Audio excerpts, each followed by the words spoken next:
오늘 말씀을 함께 보도록 하겠습니다. 오늘 말씀은 마가복음 13장 14절에서 27절까지 말씀입니다.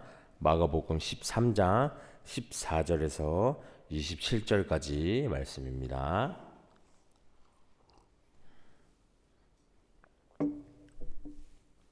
마가복음 13장 14절에서 27절까지 말씀입니다. 우리 다 찾으셨으면 한 목소리로 봉독하도록 하겠습니다. 시작. 멸망에 가증한 것이 서지 못할 것의 성건을 보거든 있는 자는 깨달을진저 그때 유대에 있는 자들은 산으로 도망할지어다. 지붕 위에 있는 자는 내려가지도 말고 집에 있는 무엇을 가지러 들어가지도 말며 밭에 있는 자는 겉옷을 가지러 뒤로 돌이키지 말지어다. 그날에는 아이 벤 자들과 젖 먹이는 자들에게 화가 있으리로다. 이 일이 겨울에 일어나지 않도록 기도하라. 이는 그 날들이 환난의 날이 되겠음이라. 하나님께서 창조하신 시초부터 지금까지 이런 환난이 없었고 후에도 없으리라. 만일 주께서 그 날들을 갖지 아니하셨더라면 모든 육체가 구원을 얻지 못할 것이거늘 자기가 택하신 자들을 위하여 그날들을 감하셨느니라. 그때 어떤 사람이 너희에게 말하되 보라 그리스도가 여기 있다 보라 저기 있다 하여도 믿지 말라. 거짓 그리스도들과 거짓 선지자들이 일어나서 이적과 기사를 행하여 할 수만 있으면 택하신 자들을 미혹하려 하리라. 너희는 삼가라. 내가 모든 일을 너희에게 미리 말하였노라. 그때 그 환난 후 해가 어두워지며 달이 빛을 내지 아니하며 별들이 하늘에서 떨어지며 하늘에 있는 권능들이 흔들리리라. 그때 인자가 구름을 타고 권능과 영광으로 오는 것을 사람들이 보리라. 또 그때 그가 천사들을 보내어 자기가 택하신 자들을 땅 끝으로부터 하늘 끝까지 사방에서 모으리라. 아멘. 오늘 말씀을 함께 묵상하도록 하겠습니다. 사람들은 흔히 원하는 정보는 구독이나 좋아요를 이렇게 누르지만 원치 않은 정보는 어떡하죠? 차단하거나 아니면 내가 듣고 싶지 않아서 이렇게 음성어를 통해서 스스로 정보를 통제를 한다고 생각을 합니다. 근데 그러다 보니까 이 하나님의 경고도 수많은 경고 중에 어떠한 그냥 하나의 경고쯤으로 그냥 넘길 때가 많이 있다는 것이죠. 그래서 어떤 경고와 그 정보의 잠금을 설정하고 잠금을 해제하고 있지는 않을까 저희들은 한번 생각해 봅니다. 그래서 오늘 예수님께서 이 성전 파괴 직전에 일어날 일들을 좀 더 이렇게 직접적인 사람들을 서술해 주고 있죠. 멸망에 가증한 것이 서지 못할 곳에서 이 때는 신속하게 대피해야 할 상황을 이야기를 하고 있어요. 그래서 예수님께서는 이러한 상황이 매우 긴박한 것임을 우리들에게 이야기를 하고 있다는 것입니다. 그래서 오늘 14절에 보면 멸망에 가증한 것이 서지 못할 곳에 선 것을 보거든 그때 유대에 있는 자들은 산으로 도망할지어다 이야기하고 있습니다. 멸망에 가증한 것이 무엇을 의미할까요? 이것은 다니엘이 말한 것을 인용을 한 것입니다. 그것은 바로 우상 숭배를 의미하는 것이죠. 그래서 하나님의 자리에 다른 것이 놓여져 있다는 것을 의미하고 있다는 것입니다. 그래서 하나님의 자리, 그 자리는 여러분에게 어디일까요? 내 마음, 그 그리스도의 집이란 이 로버트 모아 목사님의 설교문에 보면 바로 그것은 하나님이 계실 곳이 마음 중심이고 그 마음 중심은 오직 하나님의 것이라는 것을 인정하는 고백이 나오고 있습니다. 그래서 하나님은 지금 어디에 계십니까? 무엇이 우리 여러분의 중심에 있습니까? 그것을 깊이 한번 생각해 봤으면 좋겠습니다. 정말 이 멸망에 가득한 것 그리고 우상 숭배하는 것이 내 중심을 차지하고 있다면 우리는 당장 어디로 도망쳐야 할까요? 바로 하나님께 우리가 도망쳐야 한다는 것입니다. 우리가 그것을 만약에 본다면 어떻게 해야 할까요? 유대에 있는 자들은 산으로 도망할지어다. 이것에 대해서 여러 가지 해석이 있어요. 진짜 산으로 도망해야 한다. 높은 곳으로 가야 한다. 이런 이야기들이 있습니다. 근데 그리고 어떤 사람들은 역사 속에서 진짜 유다인 게오를 건너서 그리고 높은 산으로 올라가서 피신해서 유대인의 많은 동굴 속에 숨어서 처참한 최후를 피할 수 있었다라는 그런 역사적인 이야기도 나옵니다. 하지만 우리가 이것을 약간 비유적으로 해석을 해본다면 그 산은 어딜까요? 내가 산을 향하여 눈을 들리라. 나의 도움이 어디서 올고 나의 도움이 천지를 지으신 여호와께 서로다. 시편 121편에 나오는 그 말씀은 우리에게 무엇을 가르쳐 줄까요? 그 산은 바로 우리가 피할 곳이고 하나님이 계시는 곳이다라는 사실을 우리가 명확하게 말을 해주고 있다는 것입니다. 우리의 중심에 우상이 가득하다는 사실을 깨닫게 된다면, 우상이 우리 여러분의 중심을 빼앗겼다고 생각이 든다면, 이 시간 우리는 바로 하나님이 계신 곳으로 그 발걸음을 옮겨야 한다는 것입니다.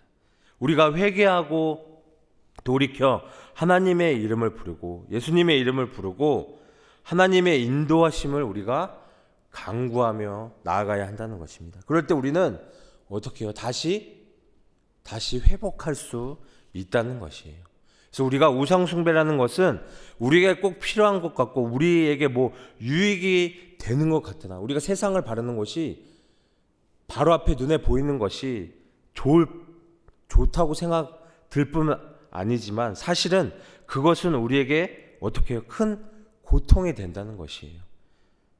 우상 숭배라는 것은 사실은 우리를 불안하게 하고 하나님 앞에서 죄 짓는 것임을 우리가 알아서 하나님께 어떻게 해요? 나가지 못하게 하는 정말 담벼락이 되고 큰 고랑이 된다는 것입니다. 그것을 우리는 알면서도 자꾸 어떻게 해요? 하나님 외에 우리가 다른 것을 우리의 중심에 모시고 하는 생각을 내려놓지 않고 있다는 것입니다. 그래서 그 불안의 근거를 우리가 내버려 두면 우리가 어떻게 될까요? 우리는 있는 곳에서 만족하지 못하고 어떻게 해요? 자꾸 늪에 빠져들어서 그 만족을 향해 빠져드는 우리의 모습을 보게 된다는 것입니다. 15절과 16절에 보면, 그렇다면 이제 우리는 이러한 곳에서 어떻게 살아야 하는지가 중요합니다. 지붕 위에 있는 자는 내려가지도 말고 집에 있는 무엇을 가지러 들어가지도 말며 밭에 있는 자는 겉옷을 가지러 뒤로 돌이키지 말지어다. 오늘 본문에서 이것에 대해 말씀을 하고 있습니다. 이 말씀은 당시 이 제자들과 예루살렘에 거주하는 성도들 뿐만 아니라 예수님께서 다시 오시기까지 살고 있는 모든 사람에게 하신 말씀이죠. 이 말씀에서 우리는 두 가지의 모습을 볼 수 있어요. 한 경우는 이러한 상황에서도 세상에 미련을 들고 세상 일을 챙기는 것을 우선순위 두는 거예요. 지붕 위에 있다가 집에 있는 무엇을 가지러 내려가거나 아니면 밭에 일하다가 옷을 가지러 뒤로 돌이킬 것이라는 것이. 이것에 대해 예수님께서는 이러한 급박한 상황에서 그렇게 하지 말라고 말씀하고 계세요. 그렇게 말씀하신 이유는 집안에 있는 물건이나 옷이 가치가 없기 때문에 이것을 하지 말라고 하는 것이 아닙니다. 이것은 그것을 챙길 만한 시기가 아니라는 것을 이야기하고 있어요. 마지막 때엔 지금도 마찬가지예요. 우리가 살아가는 세상에서의 일과 일상적인 삶이 가치가 없다고 말하는 것이 아니라 지금은 더 중요한 것을 챙겨야 하는 때이기 때문입니다. 마지막 때는 이 지금의 특수한 상황 속에서 우리가 우선순위로 할 일과 후순위에 둬야 할 일을 분별하는 것이 필요하다는 것이에요. 예수님은 이 환난에 아이벤 자들과 젖먹이는 자들에게 화가 있을 것이라고 이야기하고 계십니다. 화가 있다는 것은 정말 얼마나 무섭고 끔찍한 일입니까? 주님은 그날의 끔찍한 일을 당할 이 어머니들과 아이들을 떠올리며 가슴 아파했던 것입니다. 환난의 때 그 어린아이들과 그 사람들은 피해가 더 큽니다. 예수님은 이 일이 겨울에 일어나지 않도록 기도하라 하셨습니다. 겨울에 일어나면 피난 가는 자들에게 어떻게 해요? 피해가 더 커지죠. 여름 전쟁보다 겨울 전쟁의 피해가 더 큽니다. 우리는 기도하면서 그날을 준비해야 한다는 것입니다. 그래서 하나님이 그날을 감하여 주시도록 우리는 기도하며 나아가야 한다는 것입니다. 그러나 이런 심판의 때에도 하나님께서는 자비를 거두시지 않으십니다. 여전히 하나님의 섭리가 세상을 붙들고 있기 때문이죠.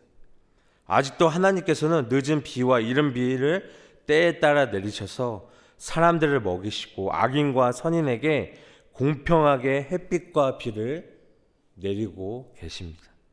이 세상에 심판을 받았음에도 하나님의 그 선하신 하나님의 섭리가 세상을 붙잡고 있는 것은 그의 택한 자들을 위한 것이라는 것이에요. 하나님께서는 택한 자들을 구원하시기 위해서 세상의 역사를 계속 유지되게 하시고 환난과 재난을 당하되 완전히 넘어지지 않고 깨닫고 돌아오게 하셨다는 거예요.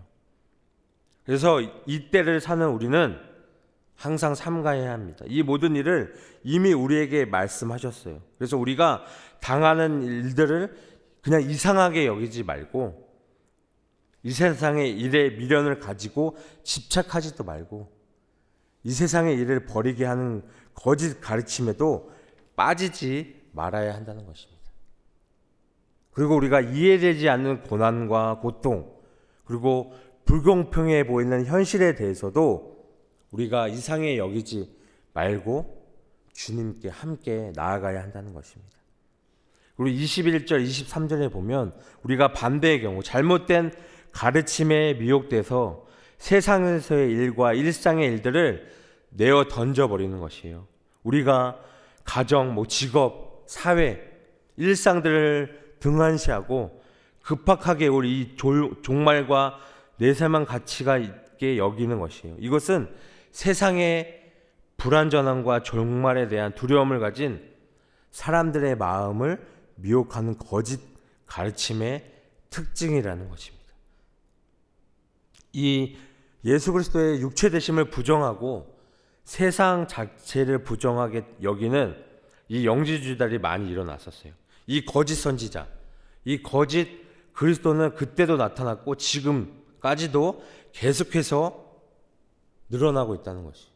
이 신약시대의 많은 거짓 선지자와 거짓 그리스도들은 이 땅에서 하나님 나라를 건설하고자 선동을 하거나 혹은 이 땅을 버리고 저 하늘에 있는 하나님 나라로 올려가야 하는 것처럼 선동하는 특징이 있다는 것이.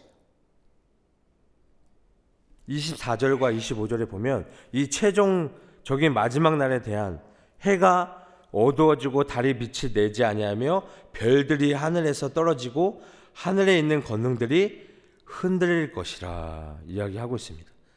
이것에 대한 문자 그대로 하는 해석과 비유적인 해석이 있어요. 어떤 해석이든 분명한 것은 이 표현이 가리키는 사건이 있다는 것이에요.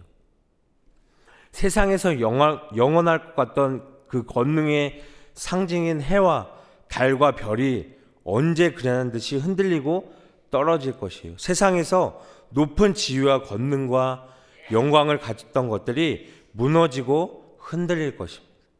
그때는 더 이상 이 세상에 속한 것들에 대한 하나님의 자비도 없다는 것입니다.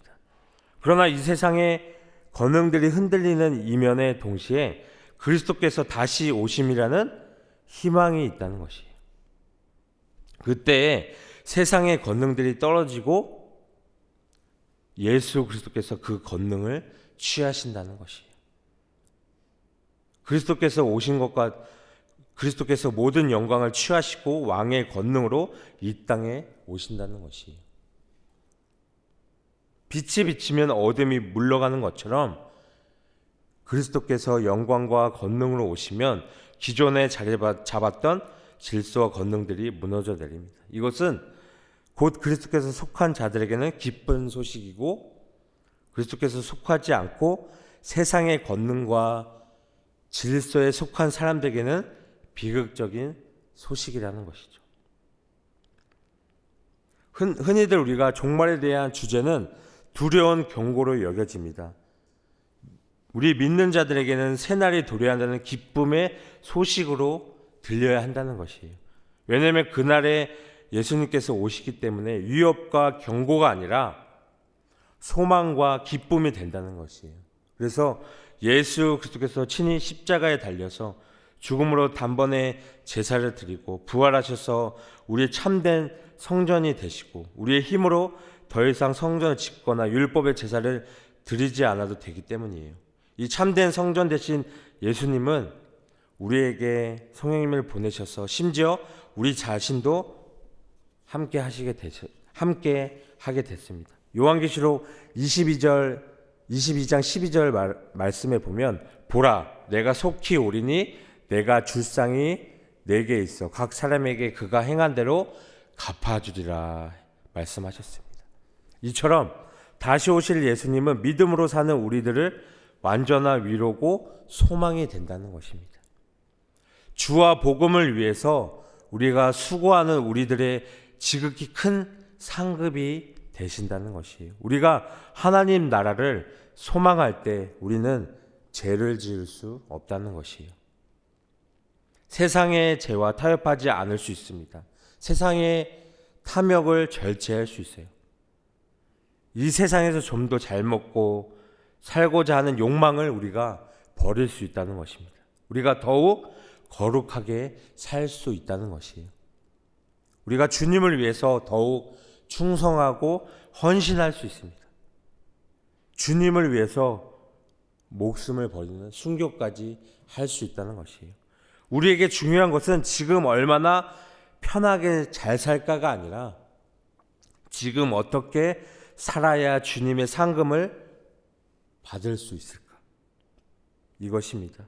우리가 다시 오실 우리 주님에 대한 소망으로 우리가 주와 복음을 위해서 더욱 충성하며 나아가길 원합니다. 오로지 우리가 주님만 바라보며 오늘 이 시간 나아가길 원합니다.